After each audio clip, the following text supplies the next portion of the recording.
Antes que nada, gracias. Gracias en cabeza de Guido pongo el saludo a toda la gente de graduados. Es decir, que sé el esfuerzo que están haciendo, las corridas y todo lo que implica el poder estar en contacto con todos los graduados de la facultad que quieran estar en los talleres y en los cursos que está haciendo. Más allá de eso, gracias a ustedes, principalmente, porque la verdad, sin ustedes esto no existiría. Así que ustedes son los promotores. Vamos a tratar, o voy a tratar, de hacer un doble imposible, como digo yo. ¿Por qué un doble imposible? Primero porque los talleres, en realidad, desde el punto de vista de lo que es un taller, es un intercambio continuo entre todos los que lo integramos, en donde el que arma el taller, teóricamente, lo único que hace es encarrilar, conducir, no hace otra cosa, y volcar, digamos, las dudas correspondientes. Esto, la verdad, ya lo intentamos en alguna oportunidad con la gente, con los amigos de graduados, o en el curso mismo, digamos, soy profesor de grado y posgrado en el ámbito de la Facultad de Derecho de la UBA y de la UNPAS, la Universidad Nacional de José C. Paz. Es decir, en la UBA doy Administrativo y Humanos y en la UNPAS doy Constitucional. Como verán, siempre Derecho Público. Y realmente es bastante complejo poder hacer talleres numerosos a través del sistema de Meet, de Zoom o de cualquiera de ellos, por las superposiciones de tiempo, es decir, es muy complejo. Sí para armar cursos, no para armar talleres, pero estamos en la etapa de talleres. Los cursos vendrán a lo largo del año, en donde junto con la doctora Florencia Sicabo, que trabaja en el Fuero Contencioso Administrativo Federal, vamos a dictar un curso de procedimiento administrativo, un curso, no un tallercito de cómo redactar un recurso, y en la segunda parte del año seguramente daremos la segunda parte, que es la parte del contencioso administrativo federal, digamos, para poder intercambiar opiniones, posiciones, etcétera, etcétera. Bueno, están entrando todos los mensajes de buen día, buen día, buen día. Es decir, buen día a todos. Disculpen si no tuve la precaución de decirlo antes. Buen día a los de afuera, porque veo alguno que anda por ahí, Facundo, que está desde Trelew, Chubut, es decir, otro de Santa Cruz. Bueno, bienvenidos a todos. Esto es el primero de los imposibles, que no sé cómo va a salir. Espero que les sirva, les guste y lo intentaremos. El segundo imposible es tratar de comentarles cómo hacer la forma de algo que no tiene forma. Porque la realidad es que por el principio de informalismo en favor del administrado, es decir, los recursos administrativos no tienen un formato, como dice el 330 del Código Procesal Civil y Comercial de la Nación, para una contestación de demanda o los requisitos que tiene que tener, es decir, cualquier escrito. Entonces, lo que voy a hacer, o lo que voy a intentar hacer, es, primero, ir encarrilando los distintos problemas que se suscitan con el tema de los recursos para terminar, digamos, es decir, diciendo cómo hago yo un recurso. Es decir, cuál es la forma en que yo hago un recurso. Yo realmente estoy relacionado con la administración pública desde hace 40, 45 años. A veces de un lado del escritorio, a veces del otro lado del escritorio. A partir de esto va surgiendo experiencias, conocimientos, situaciones particulares, en donde a veces como director de jurídicos o director de legales, depende del organismo, gerente de jurídico, es decir, tuve que resolver y por otro lado, las veces que he tenido que impugnar, digamos, algún acto administrativo. Entonces la idea que hay es esa, poder comentarles la experiencia y calculo yo que esto lo podremos hacer en el término de más o menos hora y media, hora y 20, una cosa así, y después dejar abierto para que aquellos que hagan alguna pregunta poder ir contestándosela. Esto no quiere decir que si la hacen en el medio, por ahí, es decir, no se la contesto específicamente en el momento, porque a veces surgen, cuando uno dice algo, es decir, viene la pregunta sobre eso específicamente. Bueno, de vuelta, hola a todos los exalumnos que me están saludando, a los que andan por San Bernardo, a los que andan por Mendoza y a todos en general. Entonces ya pusimos los dos imposibles, empecemos a ver cómo los podemos ir reservando. Primero de los conflictos que nos surge, o dentro de la experiencia que yo he tenido, es que generalmente cuando se pretende o no se está de acuerdo con una decisión o un accionar de la administración, lo primero que se piensa es en un recurso, plantear un recurso. Y ojo, cuidadito, porque el recurso es simplemente una forma de impugnación. Y hay otras formas de impugnación. Todo dependerá de cuál es el instrumento procesal y el objeto contra el cual vamos a ir a atacar. Cuando yo tengo una omisión de la administración, es decir, un no hacer por parte de la administración de algo, es decir, lo que voy a tener ahí no es un recurso, sino que lo que voy a tener es un reclamo administrativo previo para con posterioridad poder ir a la justicia. No es un recurso, tengo que hacer el reclamo administrativo previo que tiene determinadas características. Son 30 días para que me lo contesten, no tengo plazos para interponerlo, se resuelve, digamos, dentro de, recuerden, son siempre días hábiles administrativos. Por lo que si hablamos de 90 días hábiles administrativos, estamos hablando más o menos de 4 meses y medio, 5 meses, depende cómo venga el calendario de acuerdo al año. Entonces, esto es una de las cosas que tengo que tener presente, que los recursos no proceden contra las omisiones o las acciones de los órganos de la administración, de los órganos administrativos,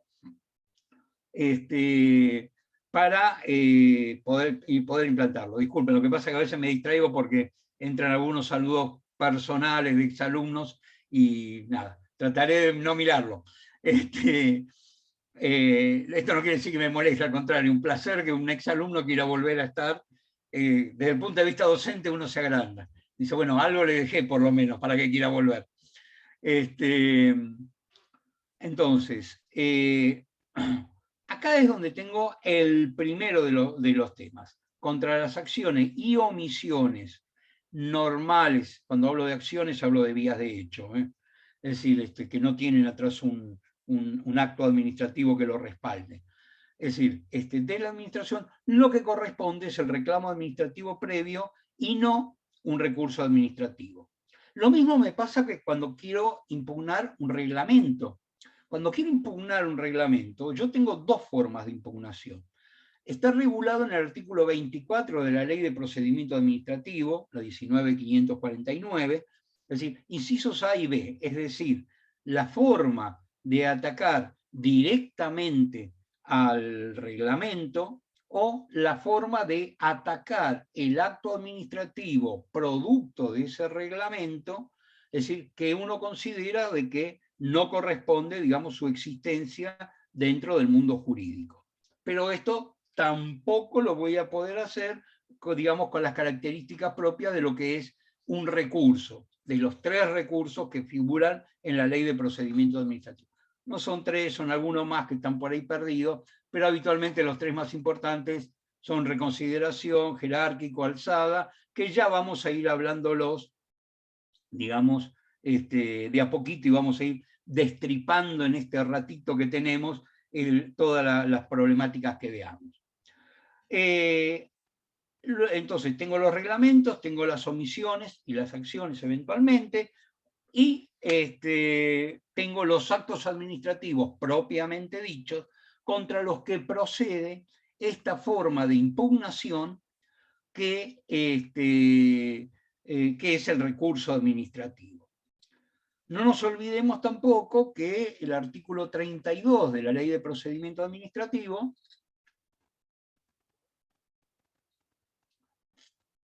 plantea como excepción al agotamiento de la vía administrativa, que es justamente para lo que interpongo un recurso, es decir, como excepción al agotamiento, los daños y perjuicios, las vías de hecho y el silencio administrativo.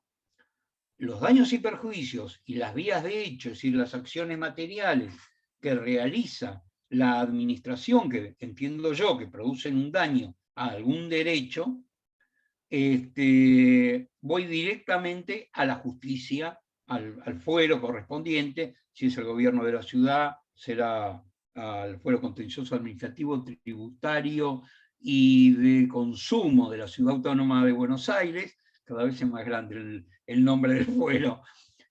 O si es de nación, me iré al fuero contencioso administrativo federal, en el caso de que acontezca en la capital federal, o eventualmente los remedios procedimentales y procesales que correspondan a cada una de las distintas provincias, porque no nos olvidemos que uno de los conflictos que tenemos con el derecho administrativo, gran conflicto, que es lo que mueve toda la estantería para un lado o para el otro, es que en nuestro país, por nuestro sistema organizativo, cada una de las provincias reservó para sí el dictado de aquellas normas que no delegan el gobierno central. Y las provincias en ese momento reservaron su administración. Esa administración, entonces, esa ley de procedimiento administrativo o norma de procedimiento administrativo, porque en algunos lados es decreto, en otros lados es ley, en otros lados es decreto-ley. Fíjense que nosotros llamamos ley a la 19.549, cuando en realidad es un decreto-ley. Un decreto-ley 19.549/72, que se dictó durante el gobierno militar o gobierno de facto, es decir, de Lanusse creo que estaba en aquel momento. Es decir, y es un decreto-ley. No surgió su ratificación por parte del Congreso de la Nación en 1984, donde a través de 2 leyes se ratificó como ley, un choclo, eran, qué sé yo, creo que 1000 y pico de leyes que fueron dictadas durante el gobierno de facto de 1976 a 1984, no fue ratificada, entiendo yo que por un olvido, una omisión, como otras normas, pero la realidad es que es un decreto ley. Entonces, cada provincia lo reservó y lo armó como quiso. Pero por otro lado, tenemos organismos internacionales como la Corte Interamericana de Derechos Humanos, que específicamente, a través de sus fallos, va indicando a los distintos estados dónde estaría produciendo algún daño o alguna lesión. Bueno, ya lo vamos a hablar esto un poquitito más adelante cuando hablemos de la legislación que aplico yo cuando armo algún recurso. Entonces, tenemos que los daños y perjuicios, voy directamente a la justicia, las vías de hecho, voy directo a la justicia, y en el caso del silencio de la administración, tengo un doble mecanismo. El agotamiento lo puedo tener a través del silencio administrativo, artículo 10 de la LPA, la Ley de Procedimiento Administrativo de la Ciudad Autónoma de Buenos Aires, O eventualmente, si yo lo que quiero o necesito es una respuesta a la petición que yo he realizado y sobre la cual no hay una contestación, puedo llegar a ir por amparo, por una medida cautelar, para que responda, digamos, el contenido de lo que yo estoy planteando, o podría ir por amparo por mora, artículo 28 y 29 de la Ley de Procedimiento Administrativo, para que el juez no resuelva el fondo de la cuestión respecto al amparo, pero sí que le ordene a la administración que la administración se expida bajo apercibimiento. ¿Bajo apercibimiento de qué? De las sanciones, donde generalmente uno lo pide con astraintes, es decir, o con sanciones al empleado o al funcionario, etcétera, etcétera. Las sanciones a los funcionarios nunca existen, pero el tema de las astraintes, como no la pueden sacar de caja chica, les afecta directamente a las remuneraciones de los funcionarios y por esto se apuran para poder sacarlas. Al menos la experiencia de cuando estuve dentro de la administración, en donde venía el secretario o el ministro y me pedían, esto hay que sacarlo hoy sí o sí, porque mañana a la mañana, en 2 primeras, hay que meterlo en el juzgado. ¿Por qué? Porque venía justamente aparejado de astraintes. Así que bueno, este es el panorama que tenemos, digamos, en forma general, de cómo interponer o contra qué interponer un recurso administrativo. Entonces, ¿qué es un recurso?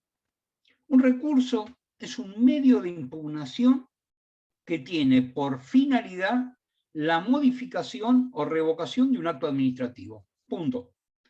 Para esto, piensen ustedes, ¿qué estoy pensando? Estoy pensando en la existencia de un acto administrativo. ¿Qué es un acto administrativo? Una declaración unilateral de la voluntad, dictada en ejercicio de la función administrativa. Esto es lo que hace importante para muchos, que produce efectos jurídicos en forma directa e inmediata. ¿Sí? Por acuérdense, artículo 14, 12, la estabilidad, la presunción de legitimidad, digamos, y todo lo que implica, por lo cual un recurso administrativo, en principio, podría, algunos teóricos o algunos doctrinarios consideran que sí, podrían llegar a gozar de presunción de ejecutividad. Es decir, que la administración per se podría hacerlo, durante mucho tiempo pasó en el país. Hoy por hoy, para poder ejecutar, se entiende que debe pasar o debe existir una orden judicial para poder hacerla, y no podría la administración per se si esto produce un daño o un derecho subjetivo afectado, en realidad. Bueno, ya lo tenemos. Ahora, ¿cuáles son los principios, digamos, del procedimiento administrativo que tienen relevancia dentro de todo esto, en donde, ¿por qué hablo de, digamos,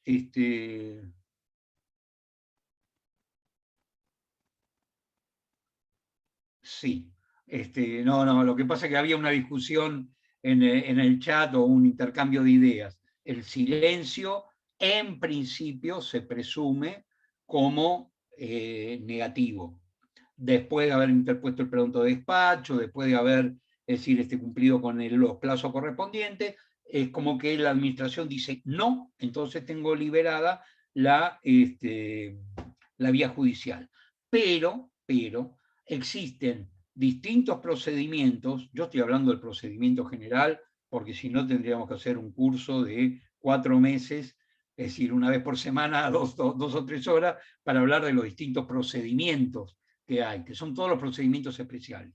Hay procedimientos en donde la no contestación por parte de la administración o del organismo administrador se debe tomar en forma positiva. Para esto, pequeño consejo, aunque ustedes ya esto lo deben hacer normalmente cuando están en el ámbito administrativo, es decir, busquen la norma de creación del organismo descentralizado, autárquico, es decir, o lo que sea, es decir, para poder saber cuál es el régimen que se le aplica. Porque muchas veces el organismo de creación dice que se le van a aplicar las normas particulares y no las normas generales del procedimiento administrativo. Por ejemplo,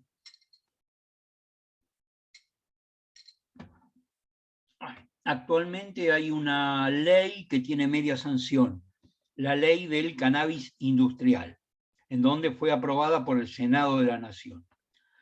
Implica esto, en algún momento en ese proyecto de ley, deriva a la reglamentación que realice el organismo especializado, es decir, estamos hablando ya de un nivel de reglamento, es decir, cuál es el procedimiento administrativo que se le aplicará.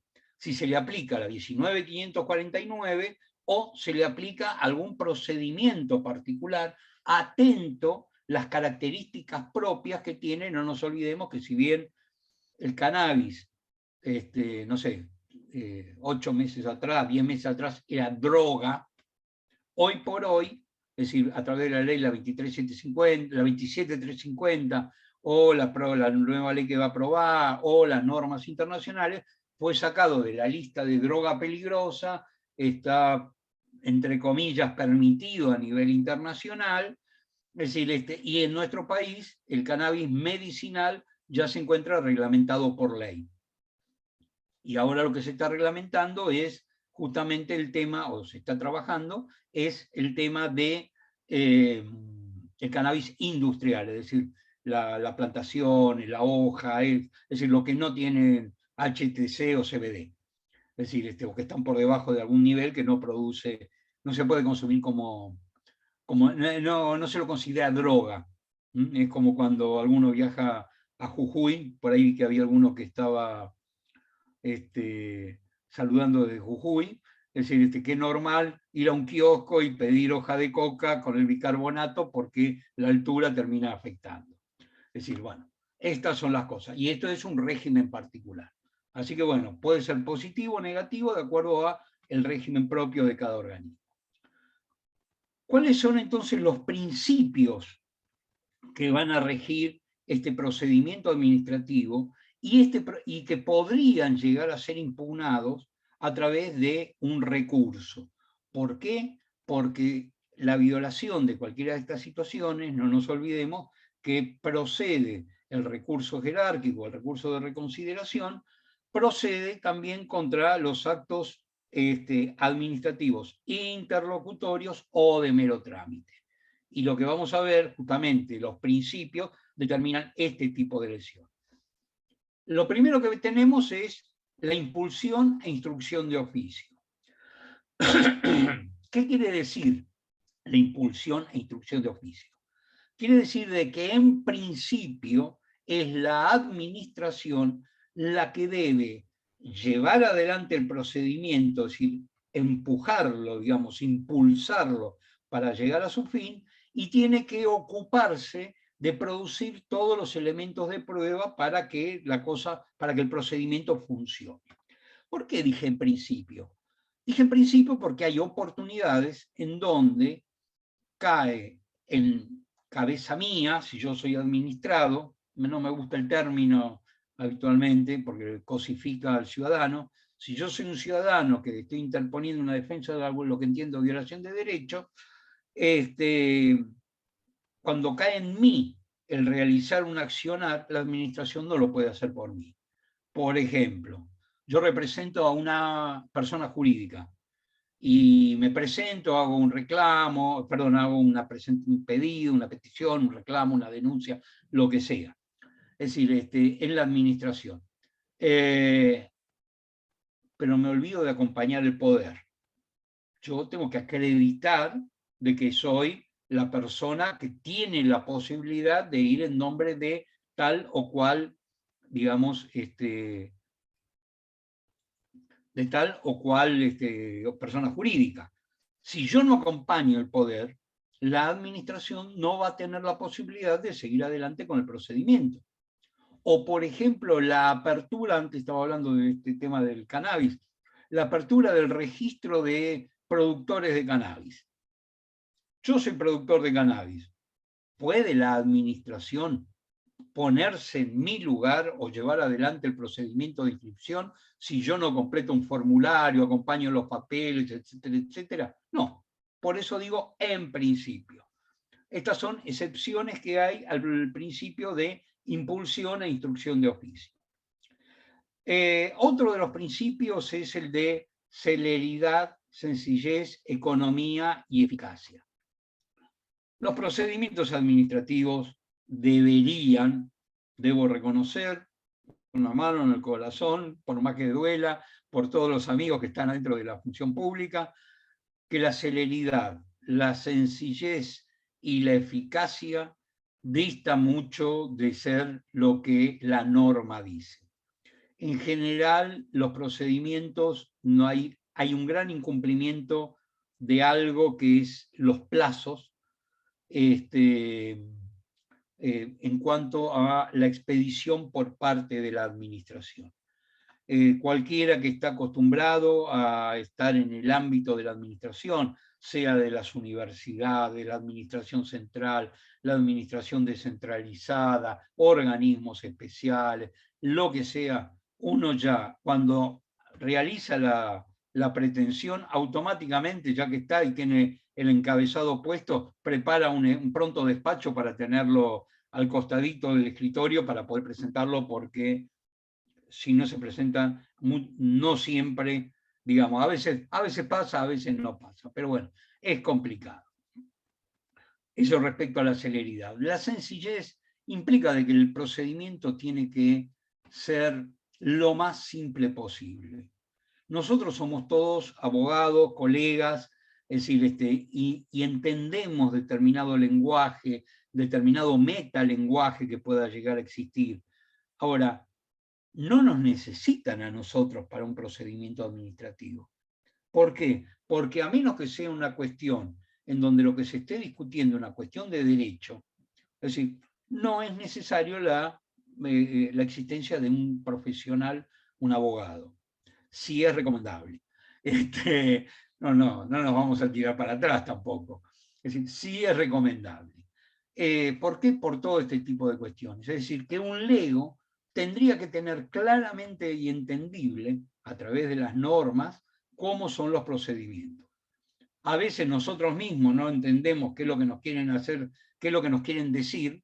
Entonces, cuando nos hablan técnicamente o jurídicamente, a través de una técnica jurídica, menos lo van a entender a alguien que no tiene la más remota idea de cómo funciona la administración o algo así.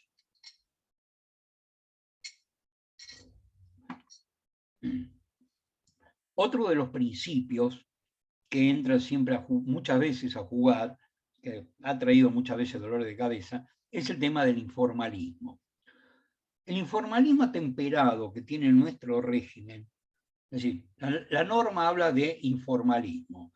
La Corte, a través de distintos fallos, ha determinado que ese informalismo es atemperado.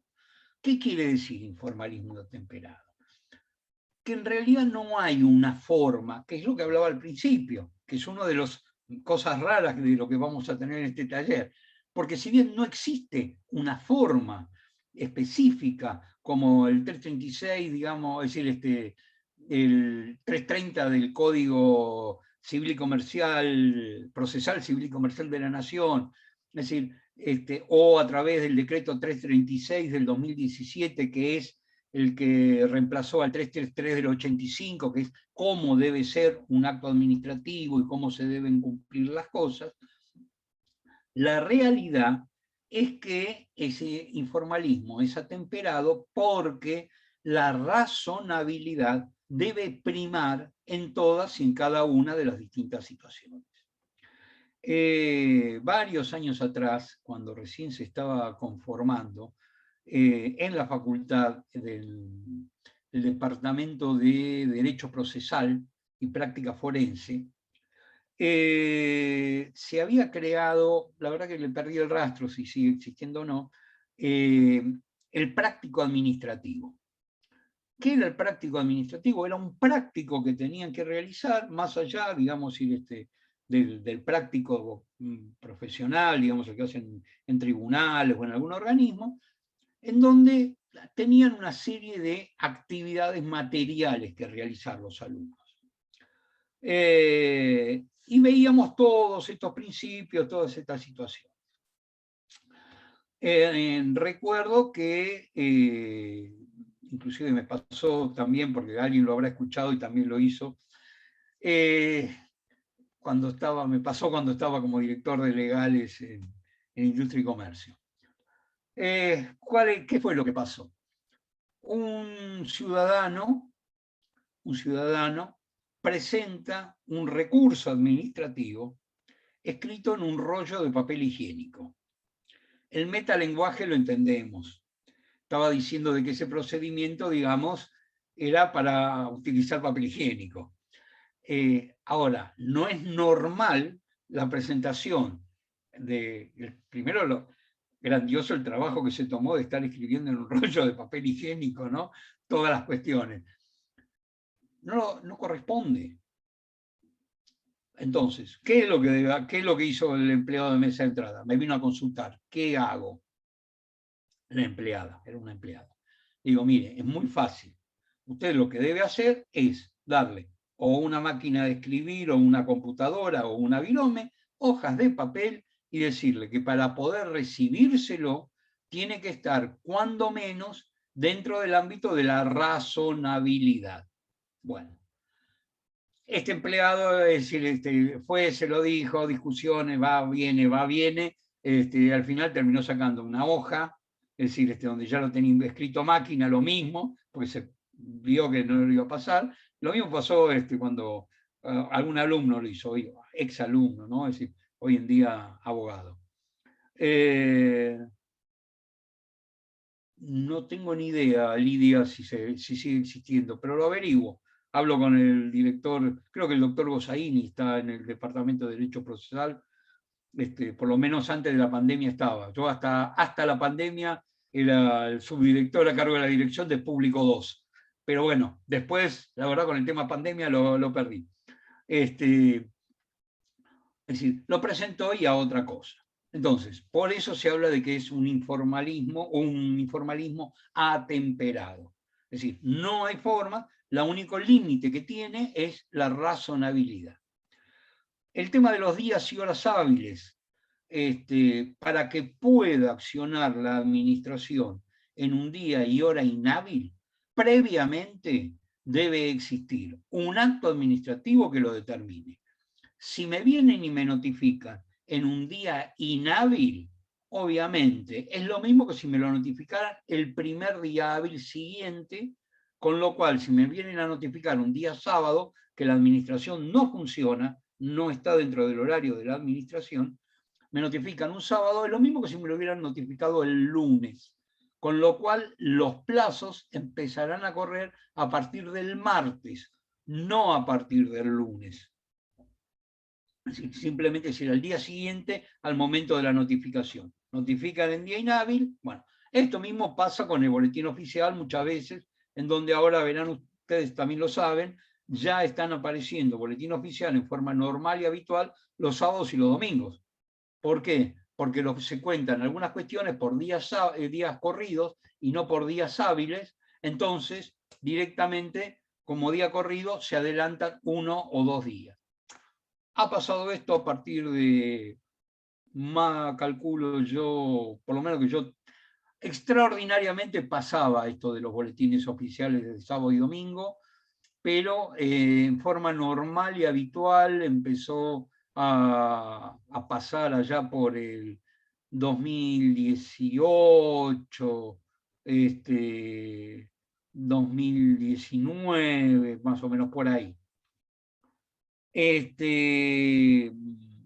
Otro de los principios que tenemos que tener presente es el tema de los plazos. Los plazos son en días hábiles administrativos, como estábamos hablando, y deben ser cumplidos, deben, no pueden, por más que en la práctica pueden, deben ser cumplidos tanto por la administración como los particulares.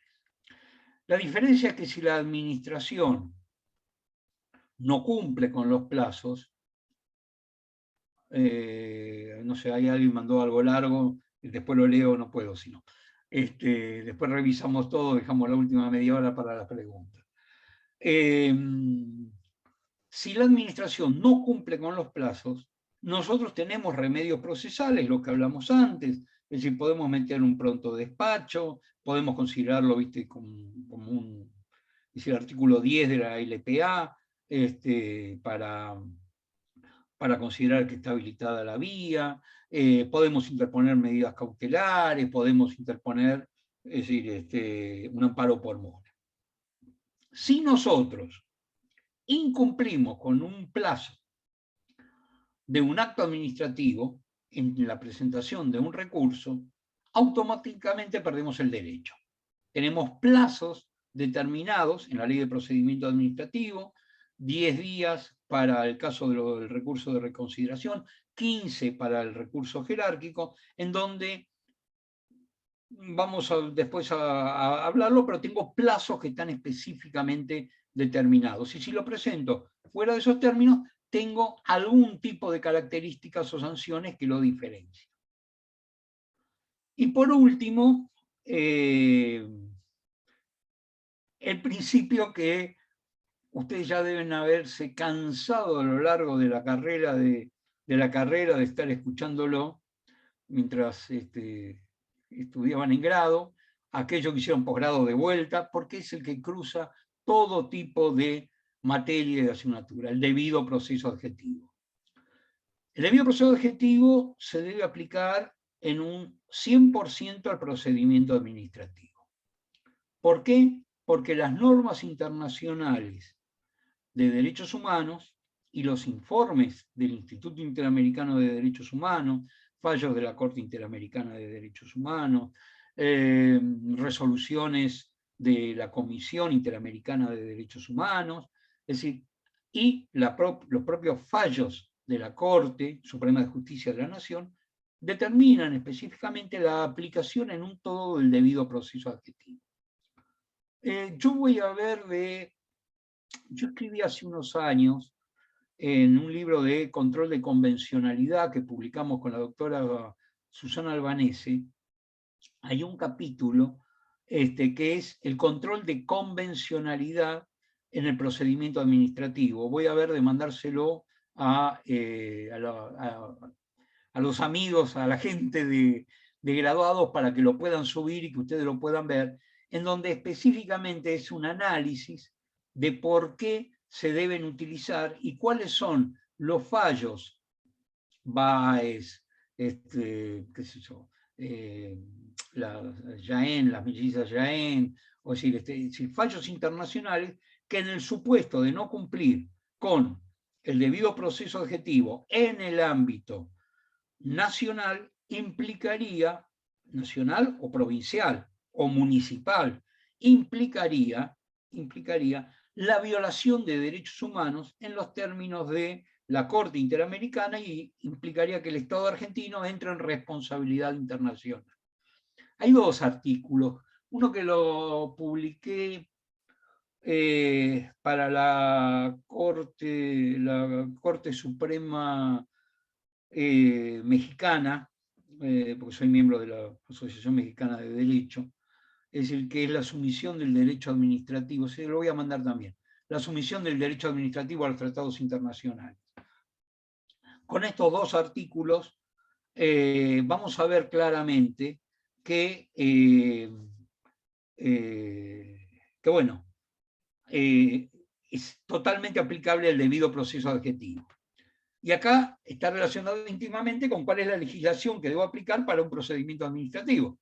Porque yo lo que sostengo es que, en primer lugar, lo primero que voy a tener que ver, a contrario de lo que hacen muchos, que es irme al decreto que me aplican, sino que voy desde lo importante y voy bajando, parto de los tratados internacionales de derechos humanos. cuando lean esos artículos, el día que estén aburridos y tengan ganas de ocupar el tiempo, es decir, se van a dar cuenta por qué es que lo planteo, porque la propia Corte lo plantea. Yo tengo una posición junto con el doctor Agustín Gordillo, con quien he escrito varios libros de administrativo, de humanos, he sido el coordinador general de sus cátedras, etcétera, etcétera. Tenemos una posición muy clara respecto a que cada vez en el mundo está habiendo más adeptos, más gente que está de acuerdo, en donde hablo de en realidad, de la supraconstitucionalidad operativa de los tratados internacionales de derechos humanos. Los de derechos humanos, no todos los tratados. Con lo cual, la famosa pirámide kelseniana, digamos, que todos armamos, la tendría que, digamos, cambiar respecto, no tanto darlo vuelta, Agustín, pero sí, es decir, entrar a hacerle algunos cambios. Lamentablemente, es decir, a ver, hablemos de la cocina. El 75-22 existe en la Constitución gracias a quien yo creo que fue el mayor constitucionalista que he conocido físicamente y con el que he podido discutir, el doctor Germán Vidar Campos. Lamentablemente Germán falleció y al momento de fallecer, él fue el promotor de la inclusión del 75-22, él dirigía la comisión en el 94 en la Constitución, y muchísimas veces cuando él estaba en el Gioja, he tenido la suerte de poder estar discutiendo estos temas con él, discutiéndolo porque como todo joven o con la polenta del joven, es decir, a veces se olvida que adelante tiene una eminencia. Pero él fue el que creó la doctrina, la forma, que en realidad lo que existe es un complemento entre la primera parte de la Constitución y lo que dicen los tratados internacionales de derechos humanos, que no hay ninguna oposición. Y siempre me voy a quedar con la respuesta de él, que nunca me las pudo dar, no porque no tuviera razón él o yo, sino que lamentablemente el tiempo fue el que se lo llevó. Teóricamente, cuando yo miro la Constitución Nacional, todos sabemos que la base de la Constitución Nacional Argentina es el libro Bases y todo lo que sigue del título de Alberti, ¿sí? Bien, él, cuando yo leo Bases, encuentro fácilmente, es decir, que el derecho de rectificación o respuesta no podría existir, porque la libertad de expresión es amplia y sin ningún límite, de acuerdo a lo que él sostiene en los dichos. Cuando se crea la Constitución originariamente, antes de que entrara la provincia de Buenos Aires, cuando todavía no era la República Argentina, la provincia de Buenos Aires en 1863-66 no se había incorporado, tenía su propia constitución, normas, etcétera, etcétera. Es decir, me hablaba de que por lo que había pasado en la época de Rosas, digamos, el cercenamiento de la libertad de expresión y todo lo demás, que esto era absoluto el derecho de decir lo que quería, cuando quería, cómo quería y de la forma que quería. Con la reforma que hubo en 1866 se cambió un cachito el artículo y le puso en la medida que la norma, la ley, y cuando me habla de ley, me habla de ley formal, es una ley emanada del Congreso, no ley como decreto, resolución, etcétera, etcétera. Era la que podía determinar los límites. Bueno, la Convención Interamericana de Derechos Humanos, artículo 14, me habla de rectificación o respuesta, es decir, que venga alguien a obligarme a mí. Está el informe de septiembre del 2007 del Instituto Interamericano de Derechos Humanos, conformado por la Corte y la Comisión, que plantean en el capítulo en acceso a la justicia, plantean la existencia de la aplicación directa de una serie de requisitos en el procedimiento administrativo, de los cuales en nuestro régimen nacional tenemos todos menos uno, que es que la administración deberá informar previamente la existencia de ese procedimiento administrativo al ciudadano. Más o menos podemos decir de que hasta que no se le notifica no tenemos sumario, lo que hay antes es en realidad una información sumaria, como se decía antes, que es la búsqueda por parte de la administración de todos los elementos para poder iniciar el sumario. Antes el ciudadano tenía la posibilidad de poder hacerlo a partir del decreto 1883 del 91, es decir, la información sumaria la sacaron, la realizan, pero como una actividad presumarial por parte de los sumariantes. Después de esto, ¿qué hago? Tomo la Constitución Nacional, veo cuáles son los derechos subjetivos que yo vería afectados y eventualmente cuáles serían los intereses legítimos que yo tengo lesionados por el mencionado acto administrativo. Luego de esto, recién tomo el decreto ley 19 o la ley 19.549 para poder ver dónde están las violaciones, digamos, de esos derechos. Primero tomo los derechos y luego tomo la parte procesal o procedimental. Cuando lean, si yo voy a ver de mandarles el informe a nivel internacional, pero piensen ustedes que cuando habla el informe muchas veces habla de proceso administrativo y no de procedimiento administrativo. Esto lo hace porque en realidad la mayoría de los países latinoamericanos y países que conforman el sistema interamericano de derechos humanos, la OEA, es decir, la Comisión, es decir, toman proceso administrativo como nosotros tomamos procedimiento administrativo, son sinónimos. Y en el ámbito judicial, que nosotros decimos proceso judicial, ellos lo llaman proceso contencioso administrativo. Es decir, cambio de nombres nada más, pero es lo mismo. Y después, bueno, vuelvo de vuelta a la ley, disculpen el desorden. Es decir, luego de tomar la parte procedimental de la 19.549, cuáles son las normas que tendría que estar aplicando, etcétera, etcétera, cuando tengo todo eso analizado, me voy al decreto reglamentario. Me voy al 1759 del 72 con el texto ordenado del 894 del 2017. Creo, si no me equivoco, que en el 2021 también, bueno, hay gran cantidad de normas, digamos, que fueron incorporándose, pequeños cambios. La mayoría de los cambios formales que se hicieron en el decreto reglamentario son producto del COVID. Los plazos, extensión, suspensión de términos, etcétera, etcétera. Pero igualmente, entren en Infoleg, es decir, www. Es decir, bueno, ahí veo a alguien que dice procuradora no sé cuánto, Vanessa no sé cuánto, le voy a preguntar en dónde es procuradora. Si entran ustedes en el Infoleg, van a tener directamente, incorporan 19, bueno, ahí veo a alguien que dice procuradora 549 y le va a tirar todas las reformas que tiene la ley. Van a ver que el 99,9% son temas de tiempo por la pandemia y con posterioridad al 2017, lo único que van a tener son algunos cambios desde el punto de vista de la informática. Es decir, cómo cargar datos, cómo entrar en un lado, cómo entrar en el otro, cuáles son los requisitos para poder mandarlo por mail, etcétera, etcétera. Muy bien. Hasta acá tenemos todo, es decir, cuáles son las cuestiones, cómo es el acto administrativo, cuáles son los principios, cuál es la legislación aplicable. 2 minutos hablemos del artículo 73.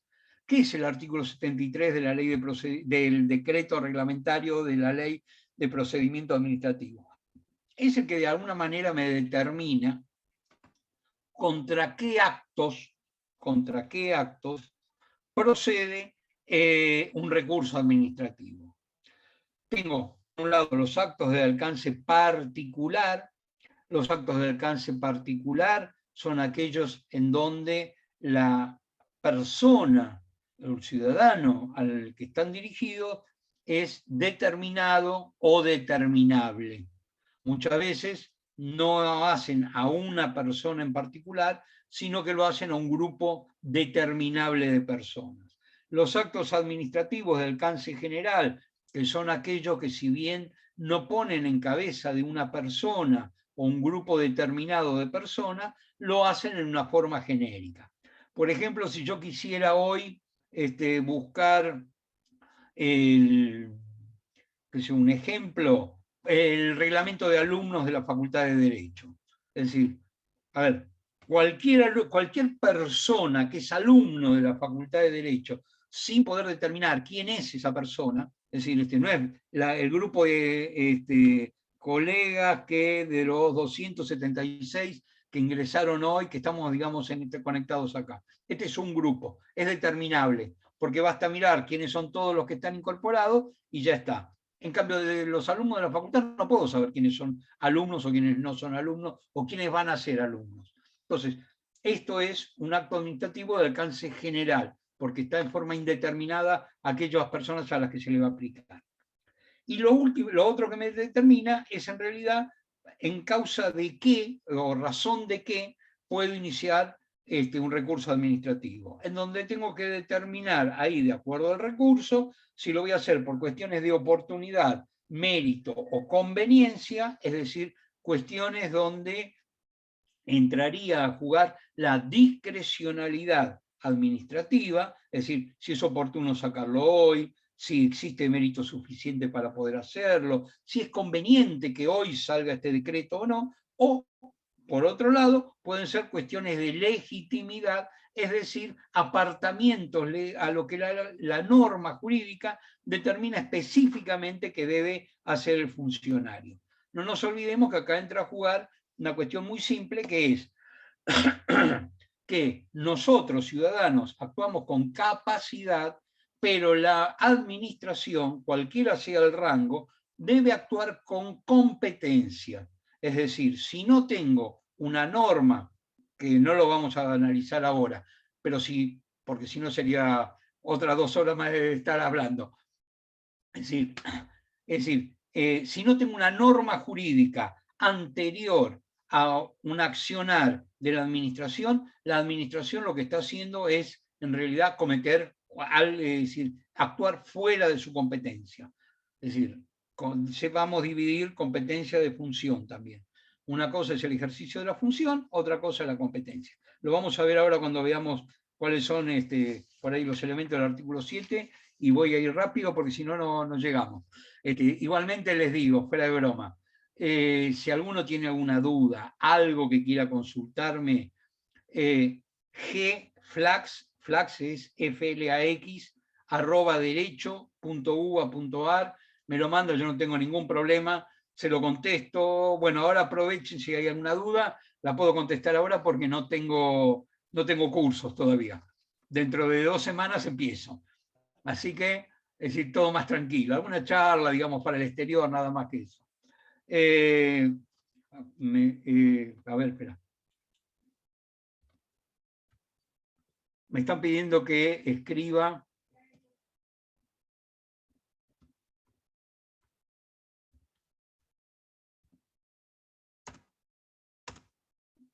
Ahí lo anoté. Ahí lo escribí. gflax@derecho.uba.ar. Manden lo que quieran y yo en el momento se los contesto. Entonces, ¿cuáles son los tipos de recursos que hay? Como ya le dije, los recursos más importantes que hay en realidad son reconsideración, jerárquico y alzada. ¿Cuál es cada uno? Por el de reconsideración, lo que yo pretendo es que la misma autoridad de la cual emanó un acto administrativo, por contrario imperio, lo revoque, modifique, digamos, suspenda, es decir, cambie algo de ese acto administrativo para beneficiarme. Ese recurso de reconsideración, que yo tengo un plazo de 10 días para poder presentarlo, trae siempre implícito el jerárquico en subsidio. Es decir, que este principio del 8.2h de la Convención Interamericana de Derechos Humanos, que me habla de una doble instancia judicial como requisito del debido proceso adjetivo, lo encuentro también reflejado en el ámbito de la administración con esto. ¿Por qué? Porque el superior jerárquico va a rever en realidad aquello que solucione el recurso de reconsideración. Quiero ser honesto. Yo creo que el recurso de reconsideración es inútil como una bocina de avión. Alguna vez un avión puede tocar bocina y puede llegar a tener algún sentido, pero en el 99,9% de los casos el recurso de reconsideración es absurdo. En realidad, como en el Tratado de Gordillo, que lo pueden sacar ustedes de la página todo gratuitamente, ¿no? Es decir, en www.gordillo.com. Es decir, ahí en el tratado, cuando habla de la parte de recursos, que esa colaboré yo con él, es decir, cuando hablo de en plural, los recursos de reconsideración, porque son muchas las formas que yo puedo pedirle de reconsiderar. Pero la realidad, si tomo, digamos, el artículo así, en frío, ¿qué estoy haciendo? Alguien que tiene la decisión y que tiene todos los elementos para decir blanco, negro, azul o lo que sea, es decir, me notifica de algo, saca un acto, me notifica de ese acto y yo tengo que ir a decirle, en definitiva, a los 10 días hábiles administrativos, en 2 semanas, cambia completamente de parecer. La mayoría de los recursos de reconsideración salen totalmente en forma adversa, rechazan y elevan. Yo en la experiencia que tuve, por ejemplo, en una de las experiencias que tuve, en la dirección de legales de la Secretaría de Industria y Comercio, en la época que era una secretaría del Ministerio de Producción, estaba junto a Producción y Economía, después lo separaron. En aquel momento yo habré tenido 300 recursos de reconsideración. De los 300 recursos de reconsideración hice lugar a uno. ¿Por qué hice lugar a ese uno? Porque realmente había sido una equivocación. Es decir, por un error material en realidad. Porque todo estaba dirigido a decir que sí y cuando el empleado lo tipió, digamos el colega lo tipió y yo lo firmé, no tomé en precaución de que decía no en lugar de sí. Es decir, que no correspondía. Cuando yo lo que quería poner era que sí correspondía. La intención fue una, el papel quedó otra y bueno, fue el único recurso de reconsideración al que hice lugar. El resto nunca, ninguno le hice lugar. Todos fueron elevados al superior jerárquico. El recurso jerárquico, es decir, que es otro de los tipos de recursos, lo que estoy pretendiendo es que el superior jerárquico sea el que cambie, digamos, el parecer de la persona del funcionario del cual emanó el acto administrativo. La particularidad que tiene el recurso jerárquico es que agota la vía administrativa. Con la resolución del recurso jerárquico se agota la vía administrativa y tengo abierta la vía judicial. Digamos que lo tengo, digamos, con esto como posibilidad. Y después tengo, como dentro del ámbito nacional, tengo el recurso de alzada. Todos los organismos descentralizados,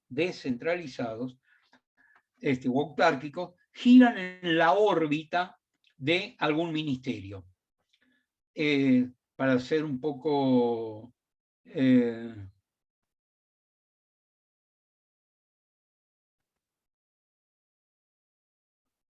no, tengo acá un tema que tira Anaí. En parte, no es que lo lesionan ahí. Yo tengo dos posibilidades. Vuelvo al recurso jerárquico. Yo puedo utilizar el sistema, digamos, procedimental es el siguiente. Yo interpongo el recurso de reconsideración, en donde hago notar que, es decir, meto un párrafo diciendo de que la propia norma, en el artículo tal, bla, bla, bla, bla, determina que lleva implícito el jerárquico en subsidio. ¿Sí? Entonces, luego de pasar una amansadora de 10 días hábiles administrativos, generalmente más un pronto despacho, es decir, para que se pidan porque vencieron los plazos para contestar, que son 30 días hábiles administrativos. A partir de ahí, ¿qué es lo que hago? Pido que se eleve al superior jerárquico para que lo haga. Con lo cual tengo un montón de días que, entre comillas, podría ir perdiendo esto de lo que no es que afecta a la economía procedimental, sino que afecta a la celeridad, digamos, en este sentido. Esta es una forma. Y después el superior jerárquico me va a notificar a mí, hasta ese momento no corren plazos, de que recibió el expediente para tratar, a partir del cual yo tengo 5 días hábiles administrativos para poder ampliar fundamentos. Esto es un mecanismo. El otro mecanismo es ir directamente por jerárquico. No tengo que interponer primero la reconsideración para poder llegar al jerárquico. Puedo interponer directamente un jerárquico y se acabó la historia. Es decir, la tengo mucho más fácil ahí. Es decir,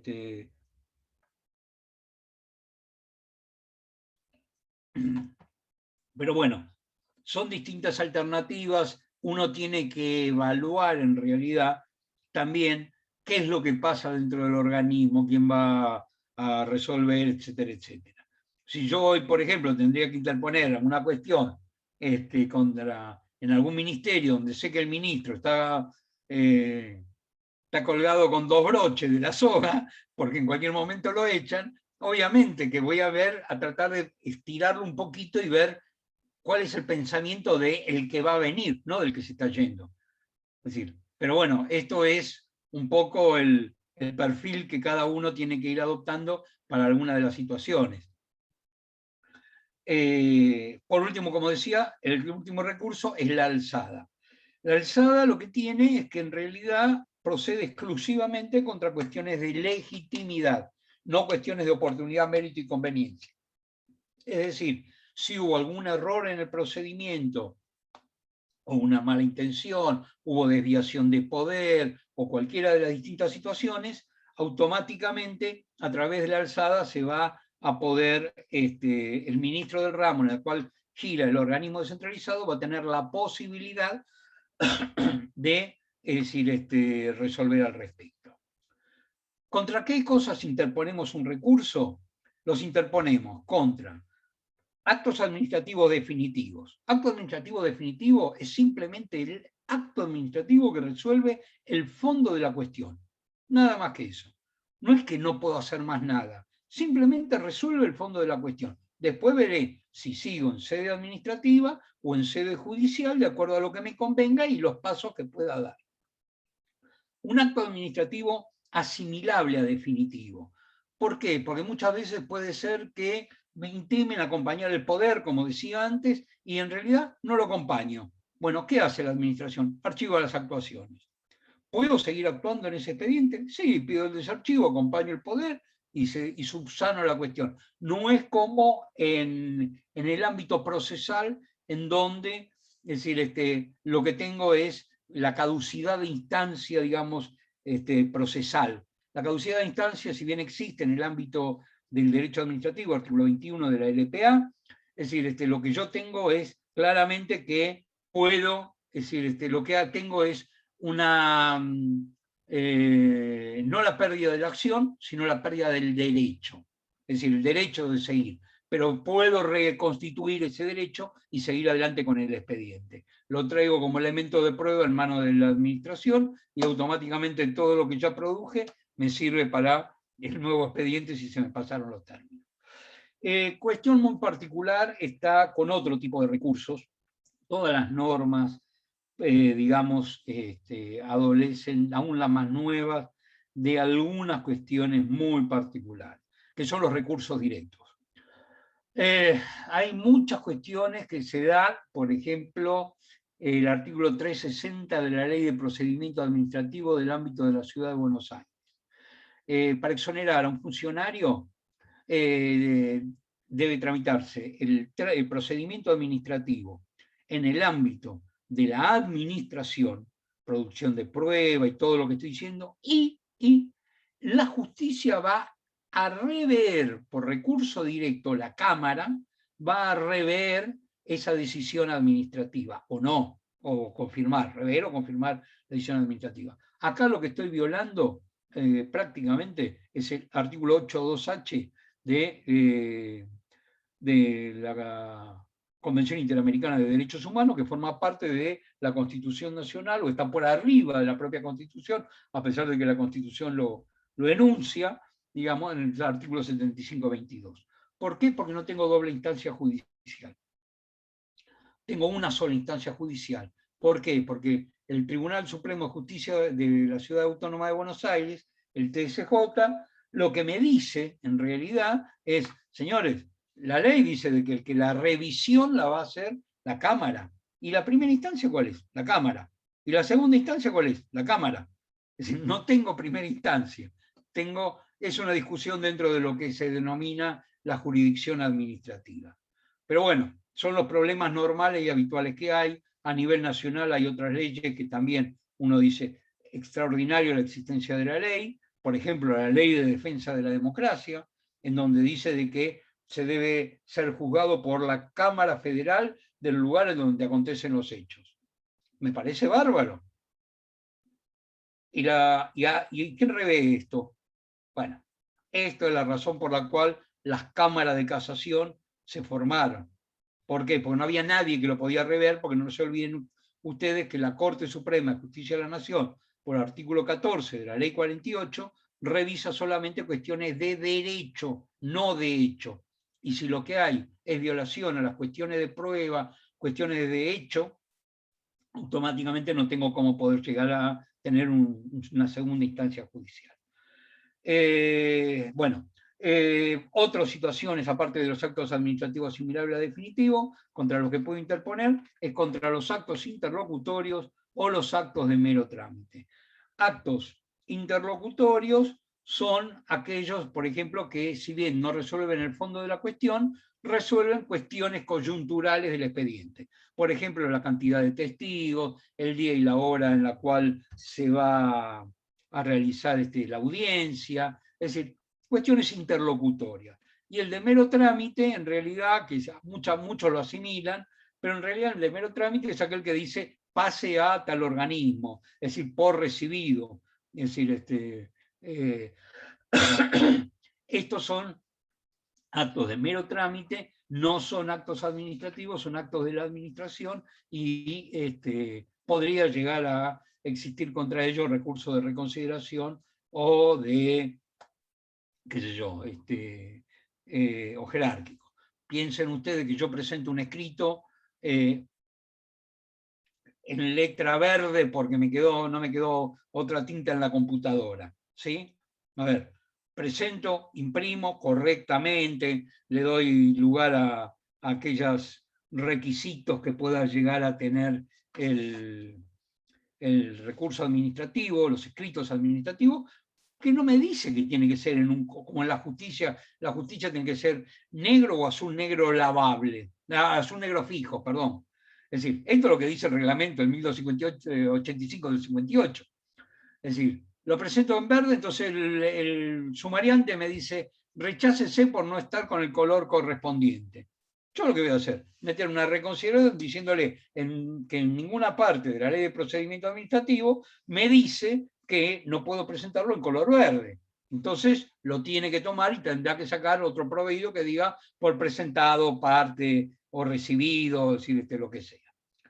Bueno, ¿contra qué lo interponemos? Nos quedan 30 minutos. Le voy a robar las preguntas háganlas por escrito directamente después, porque así por lo menos le explico, termino de comentar todo. Después de todo esto, ¿qué es lo que hago yo? Que una vez que uno lo... A ver, acá parece algo que una hora de estar hablando para explicar todo esto. Una vez que lo incorpora uno, lo hace en forma automática. Es como ir y prender la luz. Es decir, o prender, qué sé yo, hacer un huevo frito. Yo digo, ¿cómo hacen un huevo frito? Ustedes empezarán y cada uno... Es todo un procedimiento. Es acercarse, prender la hornalla, poner el aceite, poner la sartén y explicar todo esto. De repente uno dice, y bueno, y el huevo frito lo hace automáticamente, como si no fuera nada. Bueno, algunos ni eso pueden hacer, pero no importa. Nos pasa a todos. Después, ¿qué hago? Tomo el artículo 7 y 8 de la LPA. Es decir, requisitos del acto administrativo y la forma del acto administrativo. Dijimos que no tiene forma, pero hay algunas características que sí o sí tiene que tener el acto administrativo. El artículo 7 lo primero que me habla es de la competencia. La competencia puede ser en razón de la materia, territorio, tiempo y grado. Materia es, a ver, economía, lo determina la ley de ministerios. Determina específicamente cuál es la competencia que tiene o la norma de creación del organismo si es descentralizado.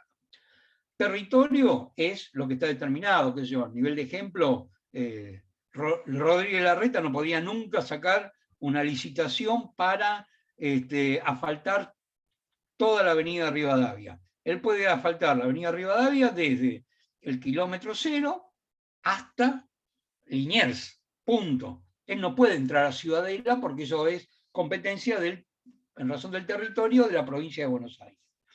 En razón del tiempo también tengo distintas alternativas. Por ejemplo, la Constitución Nacional determina cuál es el plazo por el cual una persona es presidente de la nación. El expresidente, creo el 10 de diciembre cambia.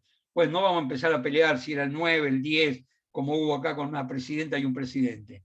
Es decir, pero la realidad es que el día 11, le voy a poner nombre y apellido, el día 11 de diciembre del 2000, ¿cuándo asumió? El 2019, creo. Así que asumió Fernández, es decir, el día 11 de diciembre, Mauricio Macri no podría haber firmado nunca un DNU. El único que lo podía firmar era Macri. ¿Por qué? Por un tema de competencia. Todos estas violaciones en razón de la materia, del territorio, del tiempo, de la competencia, convierten al acto nulo de nulidad absoluta. En razón del grado, es decir, el acto es anulable. ¿Por qué es anulable? Porque existe la avocación. El superior jerárquico, si digamos, la competencia estaba en el ministro de Producción, y el que saca la norma es uno de los secretarios que tiene él, el ministro en todo momento puede ratificar la norma y al ratificarla automáticamente esa norma adquiere validez. Siempre a partir del momento en que es ratificada. No podemos pelear, pero siempre es así. Recién a partir de acá el acto entra a tener vigor. Hasta ese momento el acto no tenía vigor. Esto es razón de la competencia. El segundo de los requisitos del 7 me habla de la causa, es decir, ¿para qué se dicta el acto administrativo? Acá puede pasar de que falte causa o que haya causa pero que sea falsa. Es decir, falta causa o falsa causa. Lo analizo y ahí lo veo. Si llega a haber falta de causa o falsa causa, el acto es nulo de nulidad absoluta. Respecto al objeto. El objeto, recuerden ustedes, era, es decir, debe ser cierto y física y jurídicamente posible.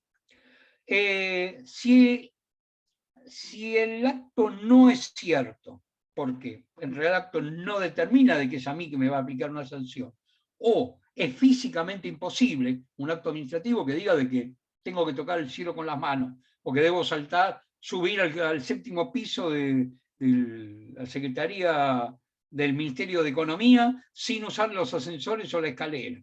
Es decir, físicamente es imposible. En ese caso, el acto es nulo de nulidad absoluta. Puede ser que jurídicamente también sea imposible. Por ejemplo, un acto administrativo que diga de que tengo que matar a alguien. Ya sé que no va a haber, lo digo así a lo bruto para que se note claramente y disculpen, ¿no? Es decir, en ese acto también el acto es nulo de nulidad absoluta. El procedimiento. Si lo que estoy violando, el procedimiento es la suma de todos los hechos y actos que van conformando esa concatenación de situaciones para llegar a la conclusión del acto administrativo. En el procedimiento tengo cuestiones esenciales y no esenciales. ¿Por qué? Porque a lo largo del procedimiento puedo subsanar las distintas cuestiones. Si las cuestiones del procedimiento son esenciales, las que se violan son esenciales, es decir, no permitieron que yo cite testigo, no me hicieron lugar a los elementos de prueba, digamos, el acto es nulo, de nulidad absoluta. Y si son cuestiones no esenciales, es decir, en ese caso es anulable. Acá, ustedes fíjense respecto al tema del procedimiento y la forma, el artículo 8 específicamente habla del dictamen jurídico previo. Esto de dictamen jurídico previo no es tan previo, porque en un momento determinado hubo un procurador que él entendió en esa causa en particular que lo que existía era que no tenía acto administrativo, que el acto administrativo podía ser concomitante o posterior. ¿Qué quiere decir esto? Que el acto administrativo salió sin dictamen jurídico previo, pero con posterioridad se pidió el acto administrativo. Si el acto, se pidió el dictamen jurídico.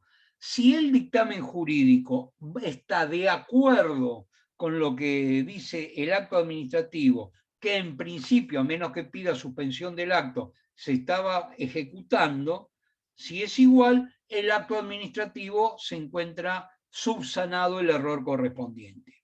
Si es negativo, ese acto administrativo pierde vigencia.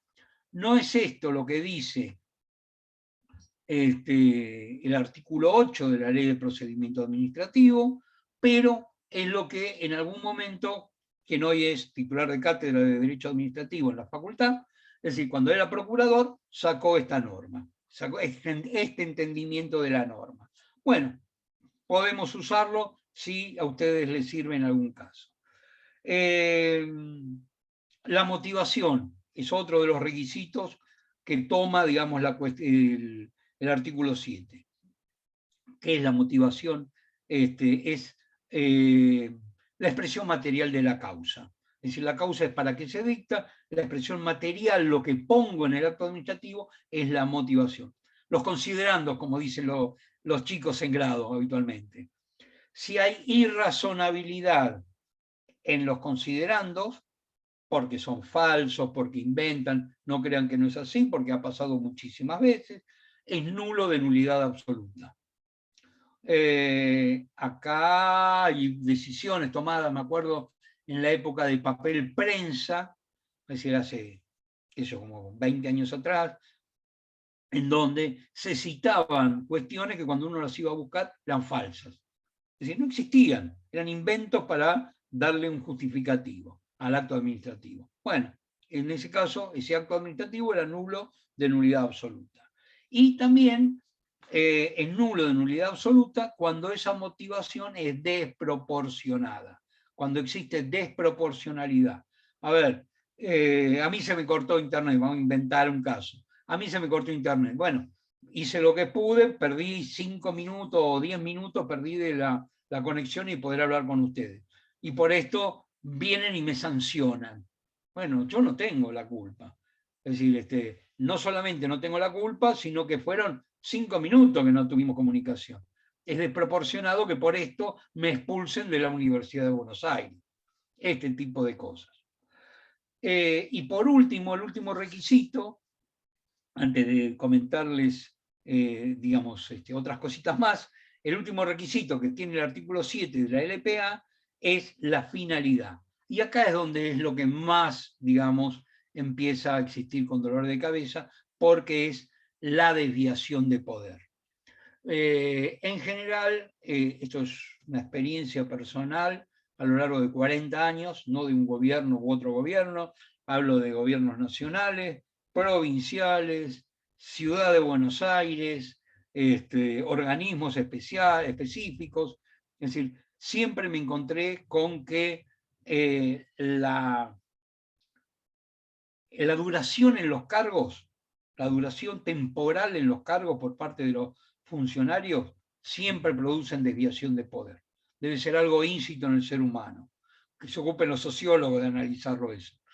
Pero bueno, recuerden ustedes que esa desviación de poder puede ser en beneficio propio, es decir, del funcionario que emite el acto, puede ser en beneficio de un tercero, es decir, echarme a mí de un cargo para poner a otra persona en ese cargo porque es amigo, es decir, o conocido, o puede ser directamente a favor de la administración, como pasó en algún momento con el tema peajes, ¿no? En donde se cobraba todos los peajes, ¿para qué? Para beneficiar a quién? A la administración, pura y exclusivamente. En ese caso son nulos de nulidad absoluta. ¿Qué es lo que... ¿Qué es los requisitos que determina la ley de procedimiento administrativo, es decir, el decreto reglamentario de la ley de procedimiento administrativo para presentar un recurso? Que sea por escrito, simplemente. Es decir, el de manifestar impugno, como pasa a veces en alguna serie, es decir, no estoy de acuerdo, objeción, todo eso no existe. Es decir, el procedimiento, el recurso administrativo debe ser por escrito. Que se desprende inequivocadamente la pretensión impugnatoria, es decir, que sí o sí poner, vengo a impugnar tal acto administrativo y tal razón, es decir, demostrar cuál es mi voluntad. Constituir el domicilio dentro del radio de la administración. A este efecto, todo lo que es la Administración Nacional, cualquier domicilio de la Ciudad Autónoma de Buenos Aires, sirve porque es distrito único. No así en la provincia de Buenos Aires, que tengo 144 distritos diferentes. Es decir, si yo estoy, por ejemplo, que yo, en Salto, es decir, quiero litigar o quiero interponer un recurso en Varadero, es decir, no tengo absolutamente domicilio legal, es decir, me van a decir, constituye domicilio dentro del radio de la jurisdicción. ¿Por qué? Porque el que tengo en Salto no me sirve para nada.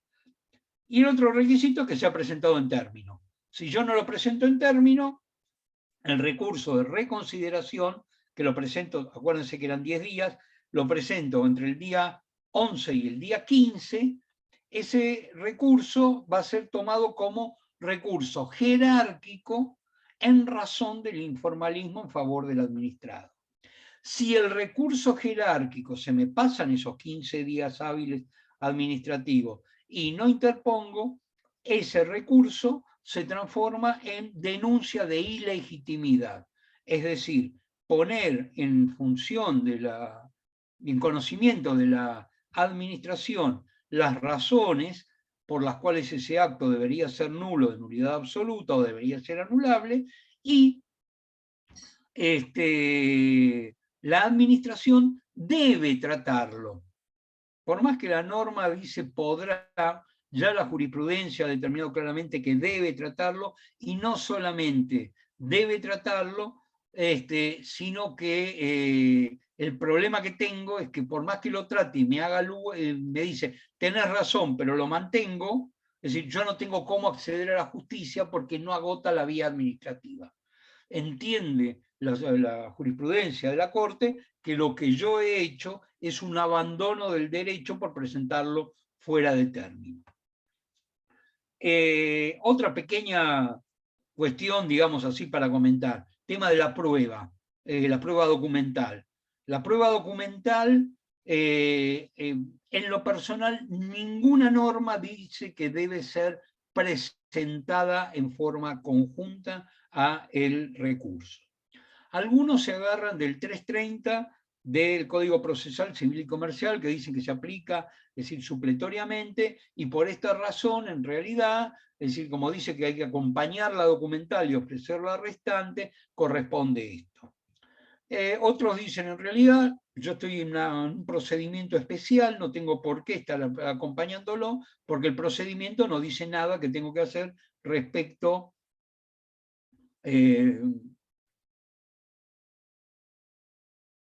sí, efectivamente. El 7647 es el decreto ley que rige en la provincia de Buenos Aires.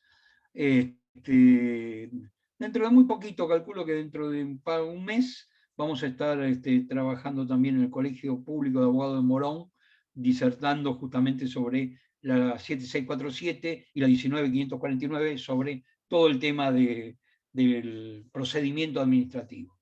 Si alguno es de Morón, es decir, puede engancharse.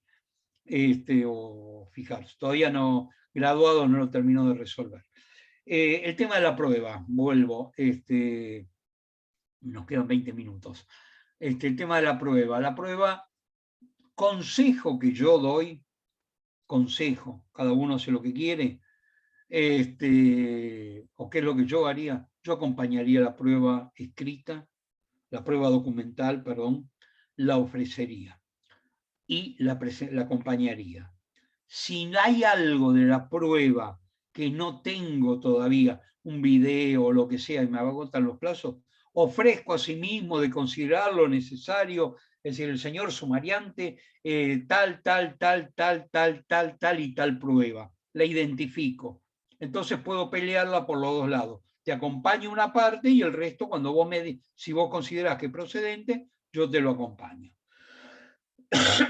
Otra de las pequeñas cuestiones. ¿Qué es lo que tengo que tener afectado? Tengo que tener afectado un derecho subjetivo, tengo que tener afectado un interés legítimo para los casos individuales.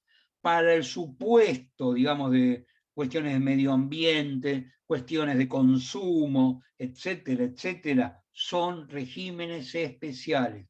Puedo aplicar mucho de todo lo que estamos hablando acá a esto, lo voy a aplicar todo si quiero, pero en realidad tengo regímenes particulares para poder hacerlo.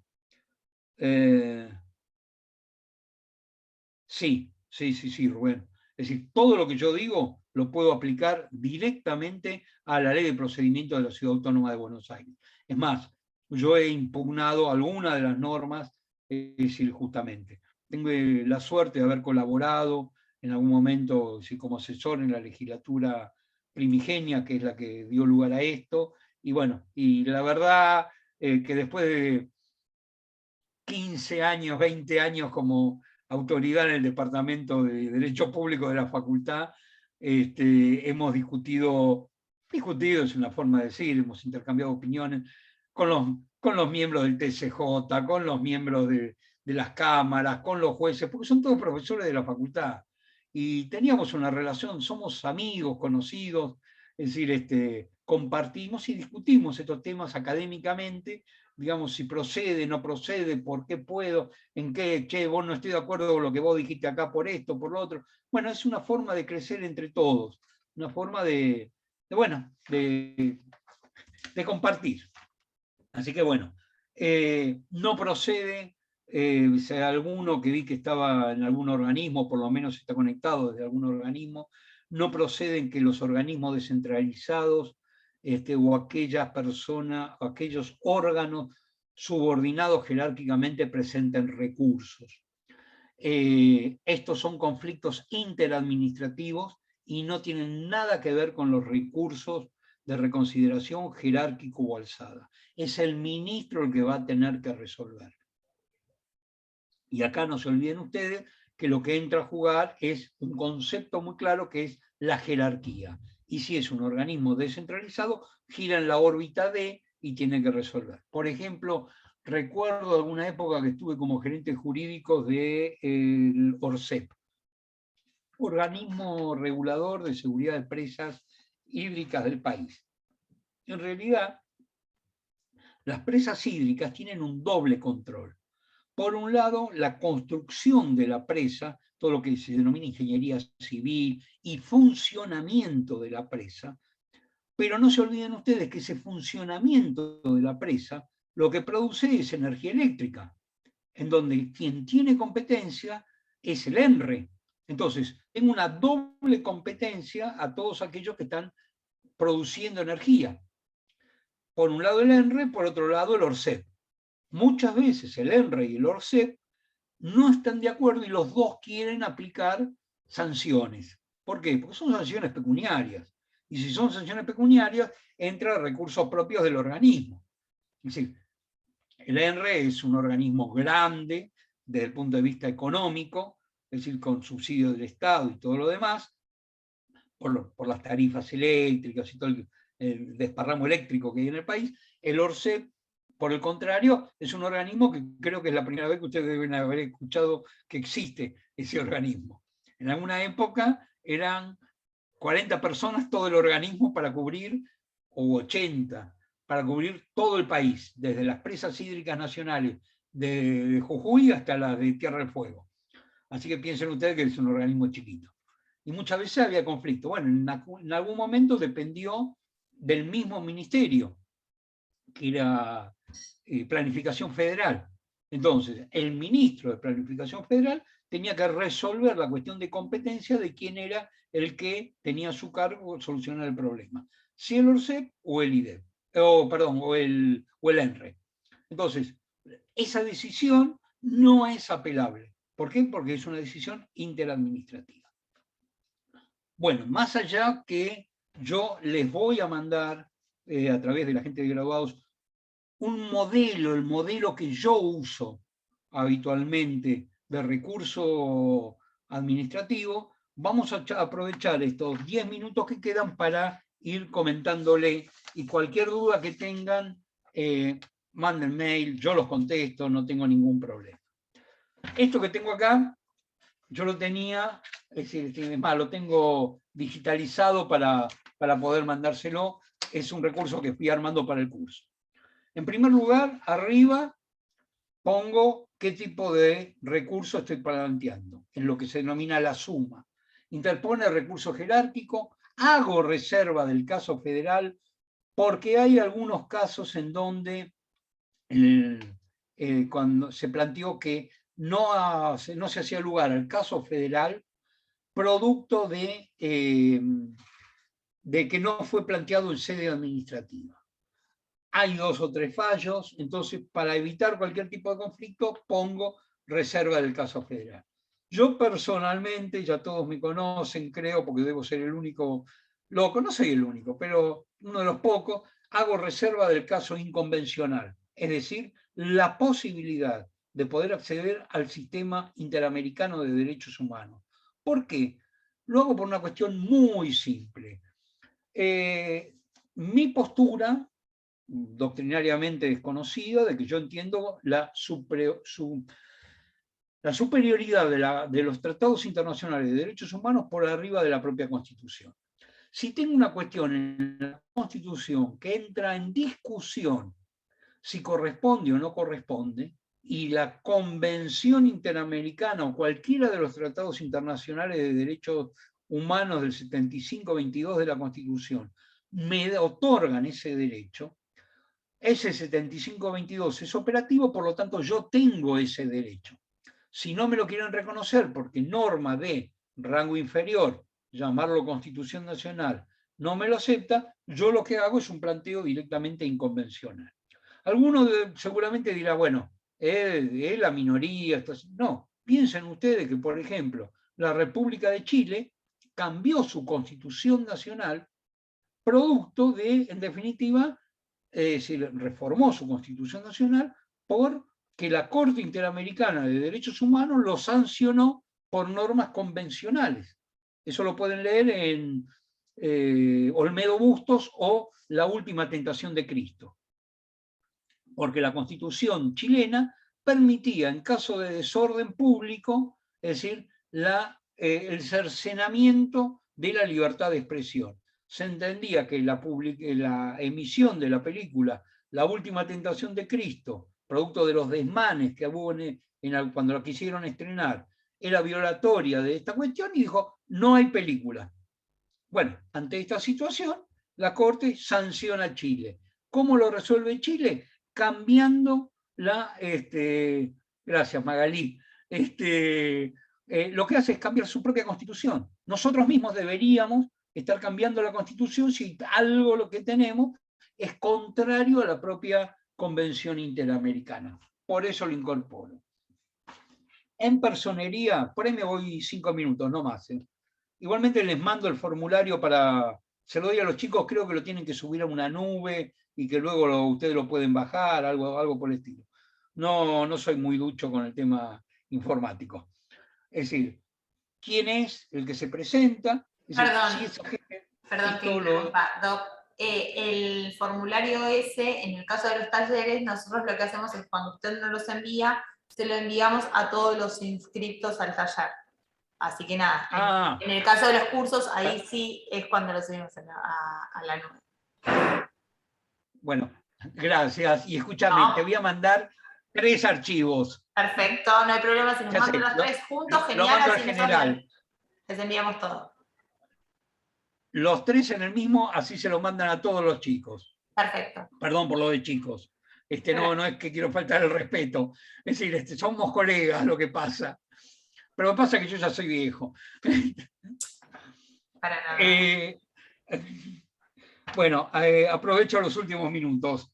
Es decir, pongo, por ejemplo, en este caso lo armé como si fuera un sumario administrativo con un agente del ministerio. Pongo fulanito de tal, agente del ministerio de, y pongo qué tipo de ministerio es, secretaría tal, digamos, decir, hago bien el análisis de cuál es el que me está sancionando y le pongo inclusive que presto servicios en tal o cual, gracias Daira, en tal o cual lugar.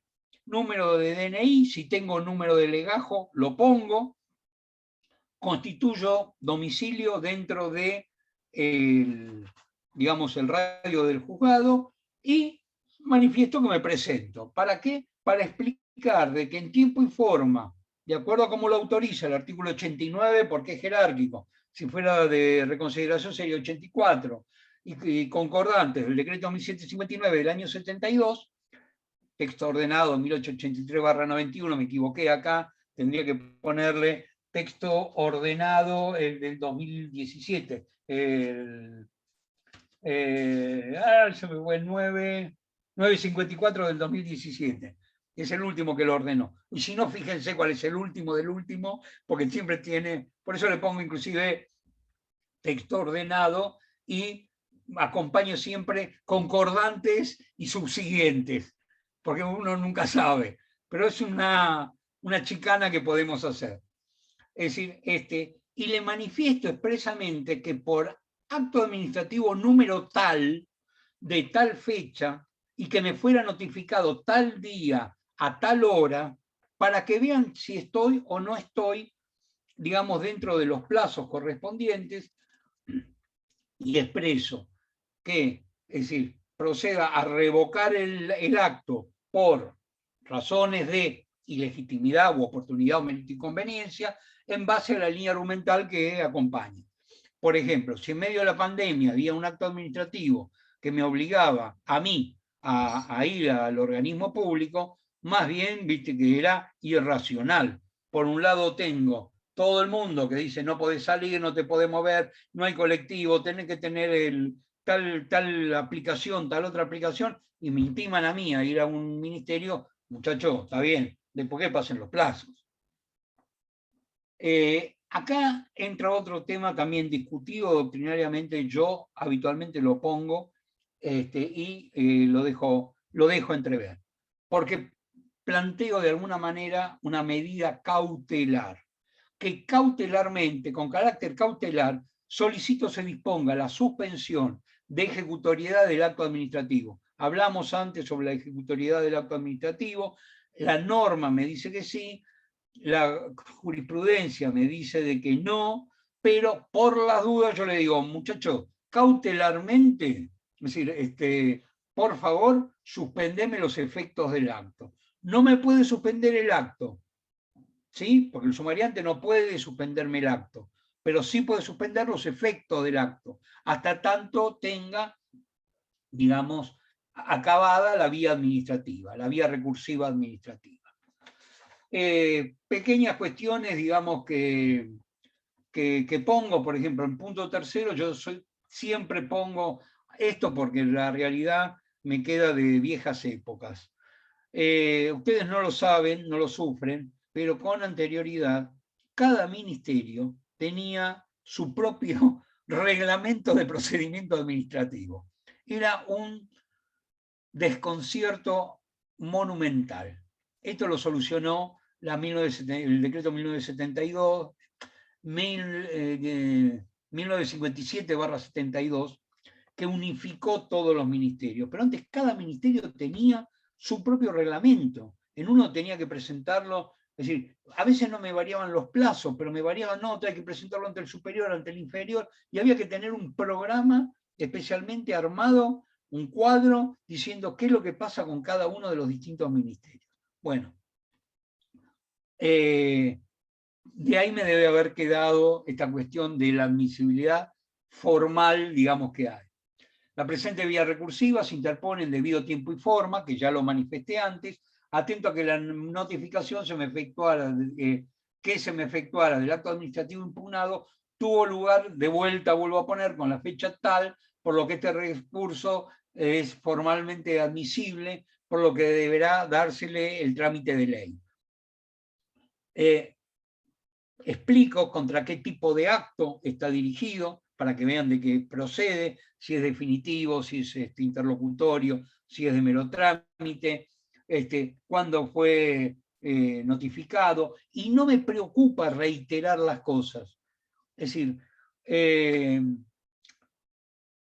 piensen ustedes que un recurso lo tienen que hacer APB, a prueba de bobos.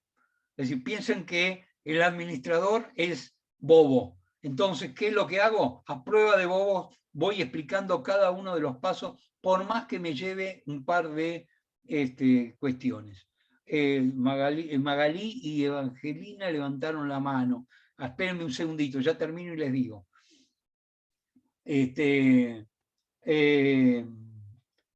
Después, desarrollo los hechos. Acá tengan presente una cuestión. No confundan hechos con valoraciones. Los hechos son cuestiones materiales que acontecieron.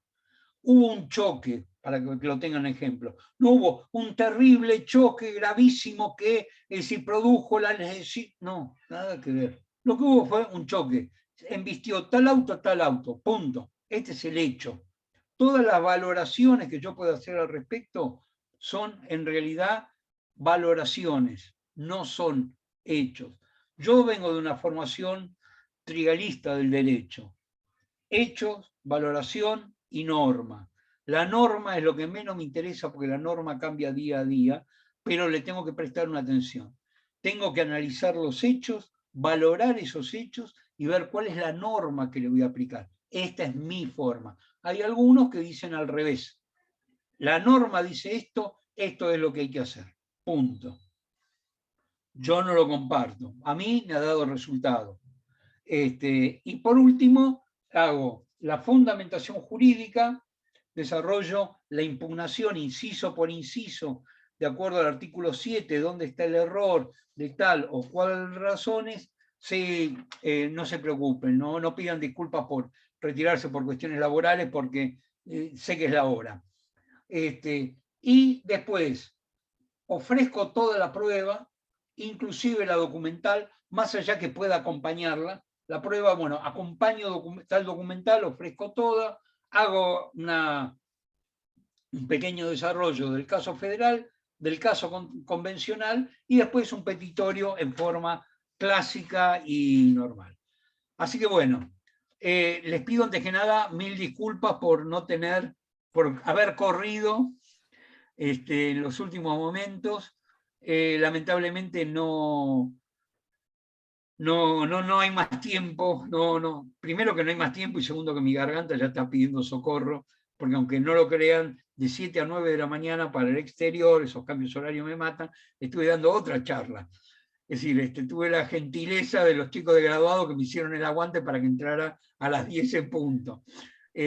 Así que nada, gracias por estar, espero que les haya servido. Cualquier duda, manden, no tengo ningún tipo de problema, contestárselas, mándenme al mail, y nada, el mayor de los éxitos y bueno, realmente fue un lindo reinicio de actividades, bueno, porque hoy empiezo por todos lados. Dale, les agradecemos Fanny, a todos, no, por favor, les agradecemos a todos, obviamente muchísimas gracias al doctor Flax. Vamos a estar, igual dentro de poquito nos volvemos a ver para los graduados, así que vamos a estar en los cursos y nada, seguramente en los próximos talleres. Muchas gracias, buen inicio de semana para todos, nos estamos viendo, adiós.